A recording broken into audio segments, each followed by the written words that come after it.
Okay, North is the dealer. Let's have a look at North's cards, and no one is vulnerable. Okay, so North has got quite an interesting hand, to be fair. They've got 7 really good hearts, but not a particularly good hand overall. They've got 11 points in total, which is good enough to open based on the rule of 20. So if we just ignore the fact that our King of Spades is singleton for a second, which I'll come back to, we've got 7 plus 3, which is, I'm doing the rule of 20 now, 7 hearts plus 3, you do the number of cards in your 2 longest suits, which is 10, plus your number of points, 11. If that gets you to 20 or more, you can open the bidding at the 1 level. So we've got 7 plus 3 is 10, plus 11 is 21. It's comfortably good enough to open at the 1 level. However, what that ignores is the fact that your King of Spades is a singleton, which is not very good. It's likely, not guaranteed of course, but it's likely this king won't be worth its full weight because the king will fall to the ace, and therefore, really you could say that this hand is effectively, without the King of Spades, is more like 8 points. Now these hands are hard to judge, but I think you could choose between following the rule of 20 and opening 1 heart, or ignore the King of Spades, discount the King of Spades, and therefore open 3 hearts. And 3 hearts would say 7 cards in hearts, not an opening hand, so kind of 5 to 10-ish points. I think either of those bids are fine. I personally am going to go the rule of 20 route, because my view is if you think it could be an opening hand, it probably should go the rule of 20, i.e. open 1 heart and so on. If I open a heart and our partner responds, I'm going to bid hearts and hearts and hearts again, until my partner gets the message that our opening hand is minimum because we didn't jump, but we got lots of hearts. So I'm going to open 1 heart, but I can see an argument to open 3 hearts, discounting this King of Spades. For me, the rule of 20 is to be observed, so therefore I'm going to start with 1 heart. Okay, now to East. What's East got? Well, East has got a very, very good hand. They've got 20 points in total. 5, 4, 3, 1. A really good hand. A hand that would have probably wanted to open the bidding, but North has opened in front of us, so we're an overcaller, whether we like it or not. If we were opening this hand, just out of interest, it's a 1, 2, 3 loser hand, so I think this hand could have opened 2 clubs, and a 2 club opener is 23 plus points, or a 3 loser, i.e. an unbalanced hand with maybe 20, 21 points. As it is, we're not the opener, we're an overcaller, so we need to try to get our partner into the action. This hand is far too strong to just bid our suit. So if we bid 2 clubs, it's entirely possible it goes 2 clubs, pass, pass, pass, and we have not represented our strength at all. To bid 2 clubs, we would want 5 cards or more in clubs of good quality, which we have, and around 10 plus points, that kind of region, opening handish. In this instance, we're far stronger than that, and there is a bid that is much superior to bidding 2 clubs, which is a takeout double. Now, to double 1 heart, or in fact double a weak 2 in hearts or a weak 3 in hearts, we would want shortage in their suit, which we have, an opening hand or greater, which we have obviously, and tolerance for all of the other suits, so at least 3 cards in diamonds, clubs and spades in this instance. Now we have a really, really good hand, so when we do a takeout double, we're going to have to bid some more to kind of tell our partner our hand is not only an opening hand, but it's stronger still. So double is definitely the right bid for now. When our partner bids something, because a takeout double forces them to bid something, we're then going to have to make a judgment as to what to bid next. Depending on what they bid, will depend on what we do. If they bid a minor, we're going to look for 3 no trumps. If they bid spades, we're going to look for game in spades. So it depends on what our partner's got over there. Takeout double, definitely correct for now though. So starting with one of these. Okay, now to South.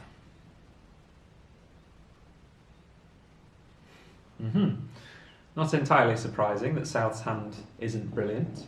We've got an opening bid as our partner, and we've got a takeout double here, and we've just seen this hand is very strong.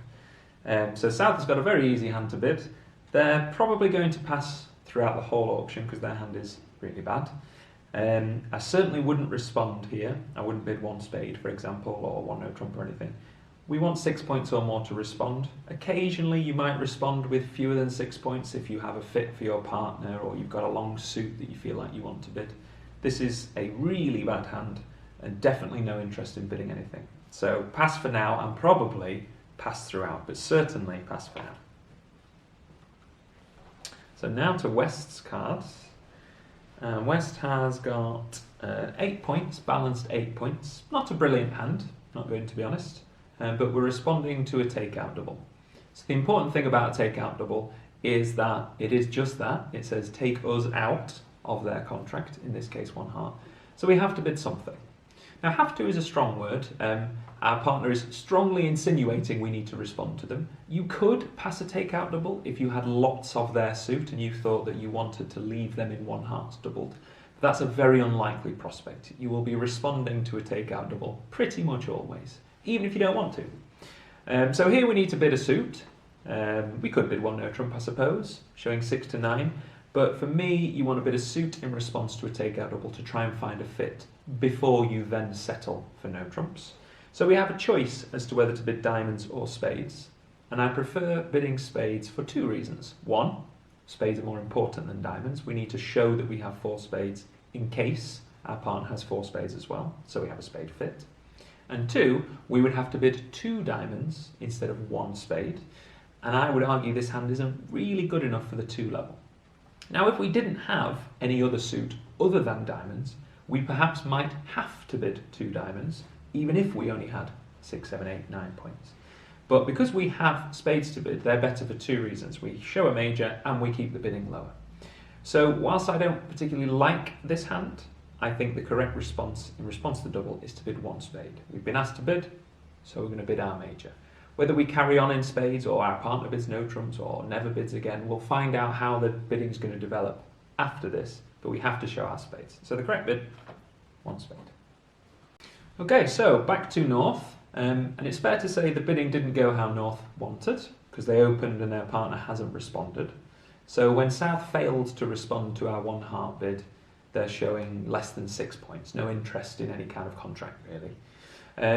Is at this point we probably wish we'd opened 3 hearts, because that might have gotten the opponent's way more. We might have been able to upset the opponents and perhaps pinch it in hearts, whereas we've allowed them the room to talk. We didn't know that, so that's just the way it's gone. Now we're coming to our second bid. I do think we should bid again, only because we've got lots of hearts and we want to compete against their 1 spade. So I think we should bid 2 hearts. And if possible, maybe 3 hearts in a minute, depending on how the bidding proceeds after that. It wouldn't be right to bid 3 hearts now, because if we were to jump to 3 hearts now, it would show 16 plus points. Whenever you open a suit and then jump rebid that same suit, it shows 6 or more cards and 16 plus points. We don't have the points here. Now this is a common misconception. A lot of players think because they have extra length, they should jump bid. It's only with extra strength you should make a jump bid as the opener, not extra length. So the way to bid these hands is to bid slowly but over and over. So you bid 1 heart, 2 hearts, 3 hearts. I've got hearts, 6 hearts, 7 hearts, right? By bidding them 3 times but not jump bidding them, so you haven't shown a strong hand. So I would bid 2 hearts with this hand with a view to I'm happy to bid 3 hearts if they decide to bid 2 spades over my 2 hearts. Now there is something to be concerned about here, which is where are all the points?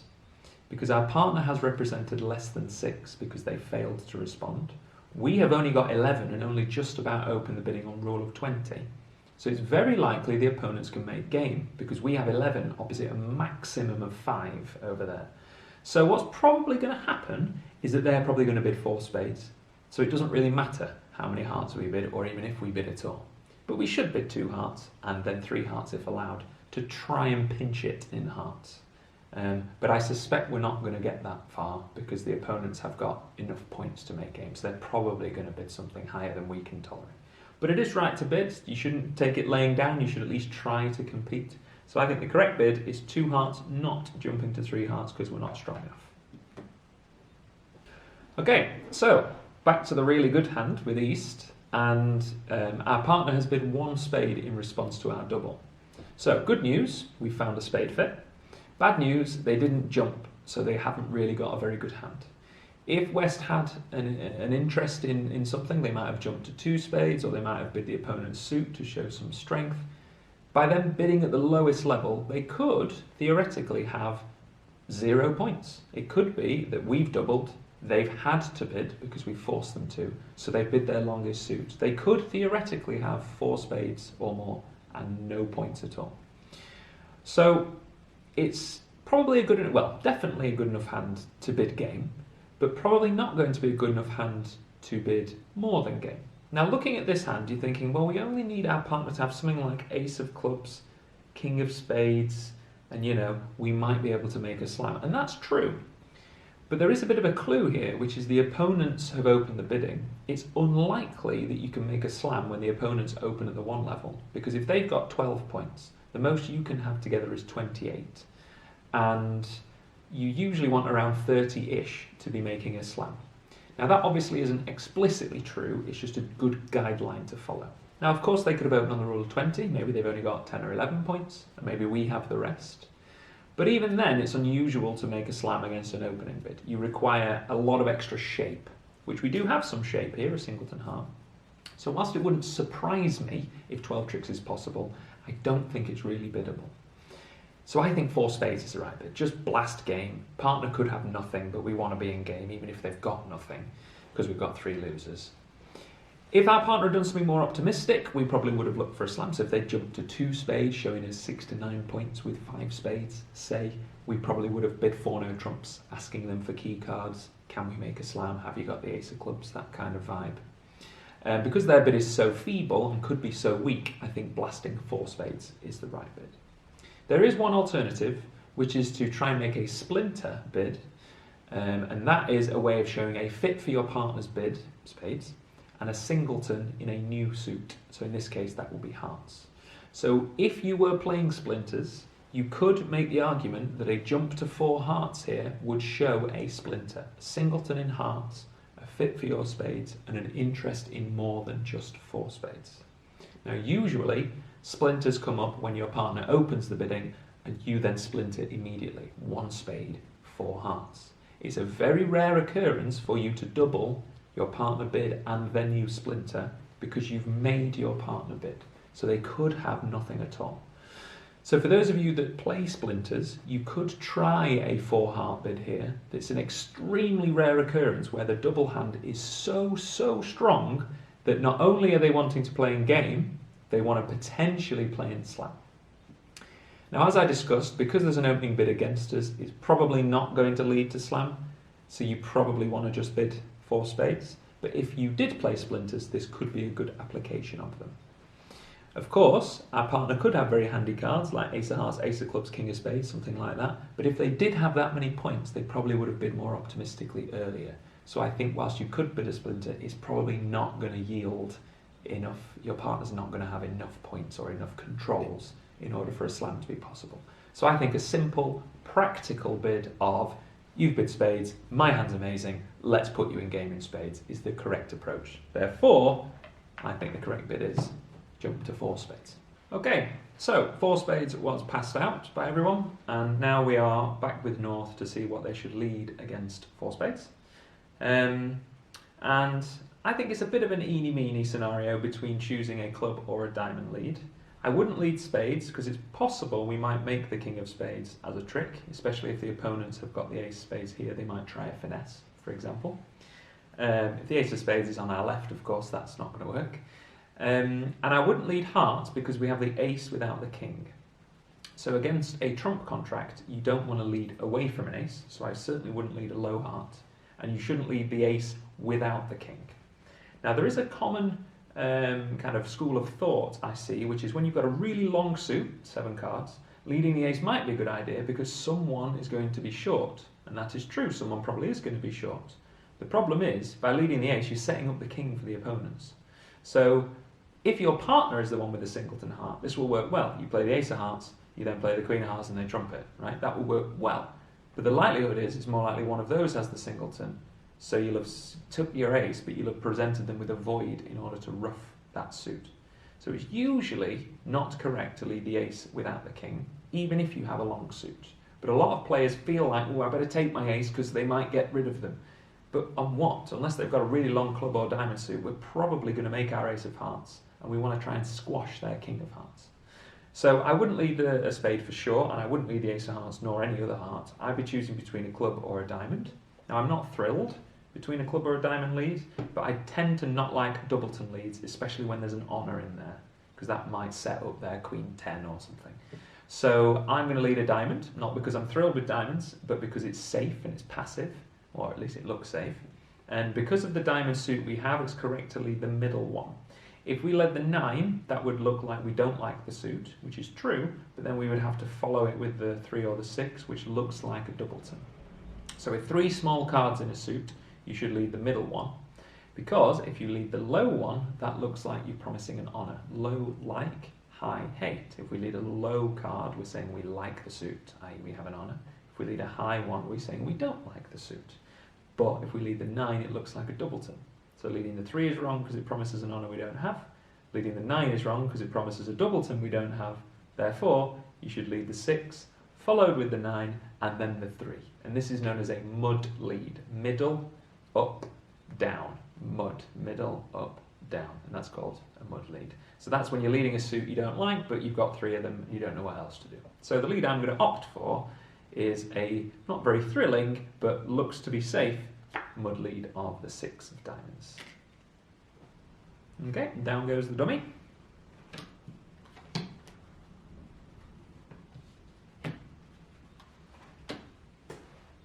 Okay, so 4 spades of the contract, and we are looking at potentially drawing the trumps in order to run the clubs.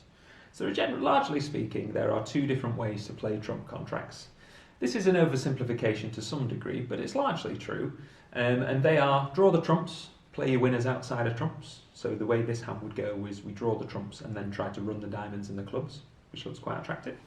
The alternative way to play a hand is to make tricks out of your trumps independently, i.e. try to ruff. So here we could lose the heart, then ruff a heart on the table, come back to our hand, ruff another heart, etc. Now for me, drawing the trumps and running the winners in the side suit looks like the easier line here because we've got excellent diamonds and clubs. So once we've knocked the trumps out, we can then play ace, king, queen of clubs, see how they break, play the ace, king, queen, jack of diamonds and throw something away from the table, etc. We've got a really good minor suits in order that drawing the trumps and running our winners there makes it look like easy. Now, of course, the challenge we have is drawing the trumps is not necessarily going to be straightforward because we're missing the king and the jack. So the usual play, missing the king and the jack with 8 cards in the suit, is to finesse twice. So you first finesse for the jack, then you finesse for the king. So you lead low to the 10, low to the queen.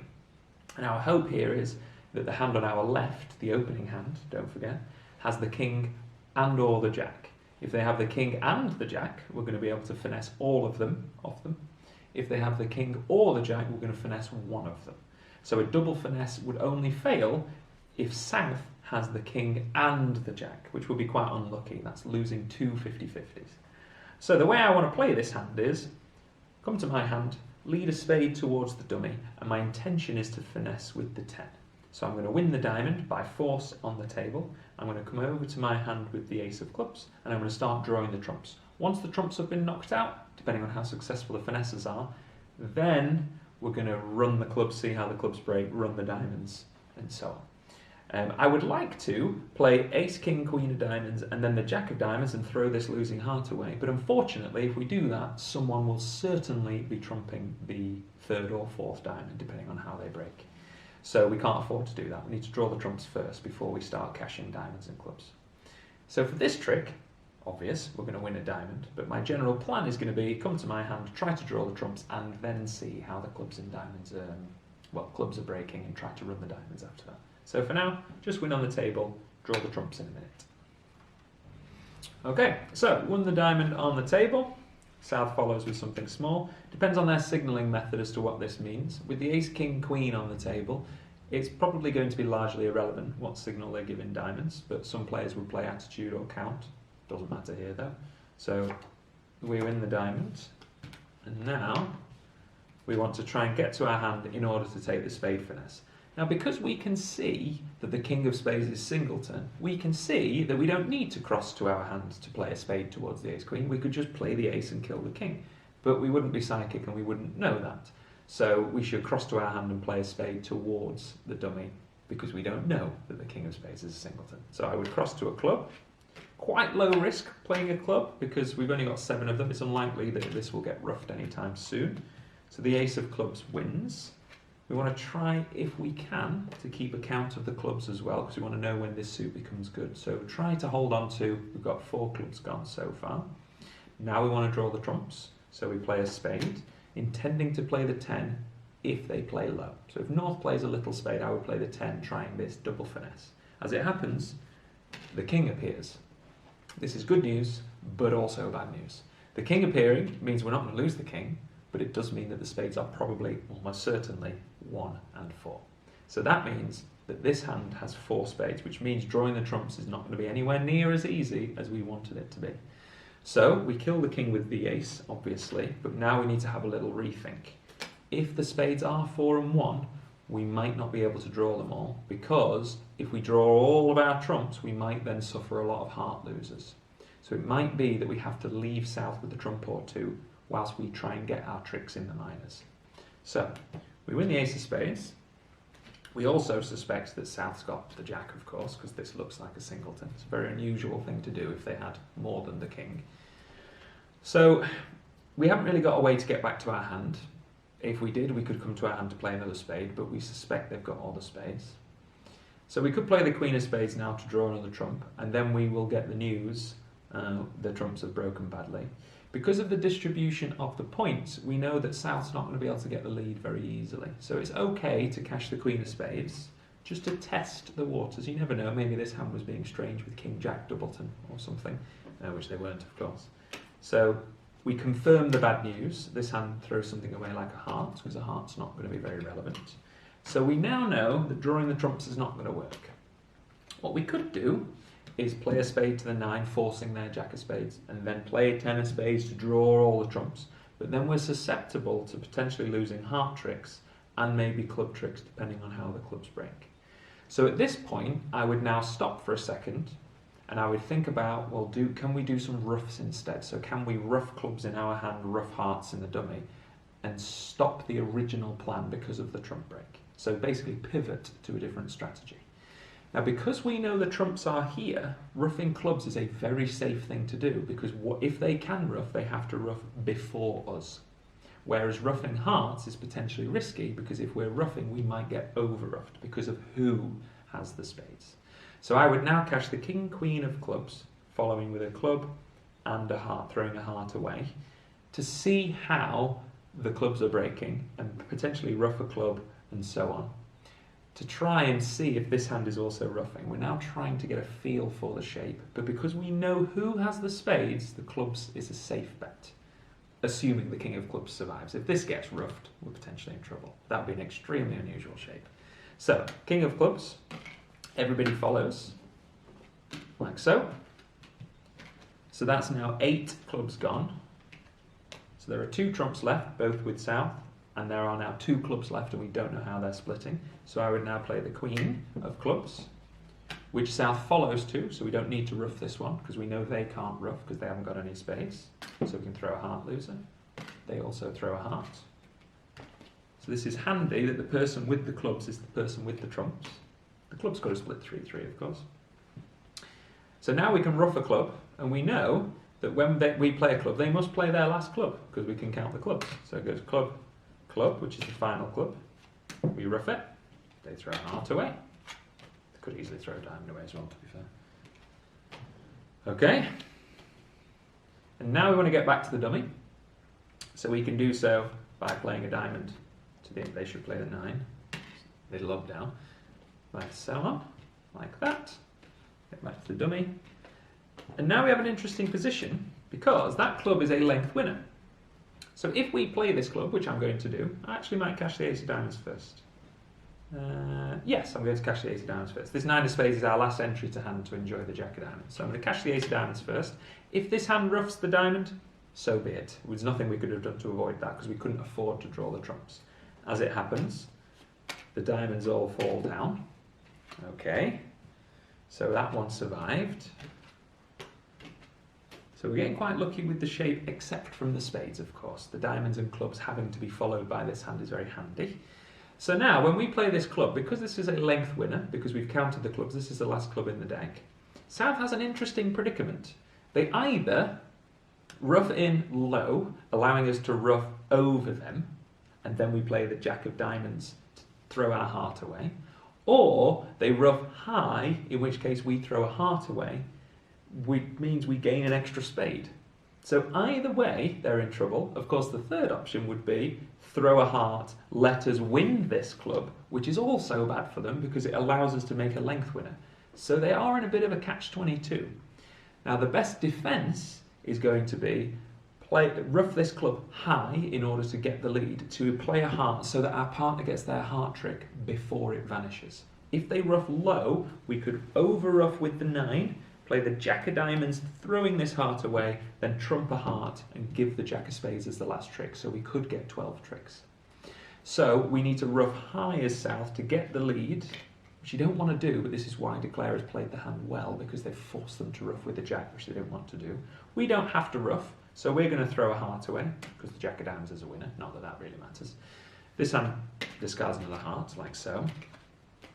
And now, the best defence is to, oh sorry, they won that trick, we lost. I was used to us winning them all. And now, this hand needs to play a heart quickly before the heart trick vanishes. So you win the Ace of Hearts, like so. And of course now, the rest of the tricks are declarers, because whatever this hand leads, we've got a big spade and a big spade. So even though this hand has a trump left, because they had to ruff high in order to get the lead, oh sorry, yeah, that's right. Because they had to ruff high in order to get the lead, we've therefore got 2 big spades left, so the last 2 tricks are ours. So we make 11 tricks, might have made 12 if the spades had split more nicely, but it was a careful hand, a hand you had to play carefully in order to pivot, to stopping drawing the trumps when you find out they're 4 and 1, and instead ruffing, knowing the hand with the trumps would have to ruff before you. So 11 tricks, pretty good result all in all.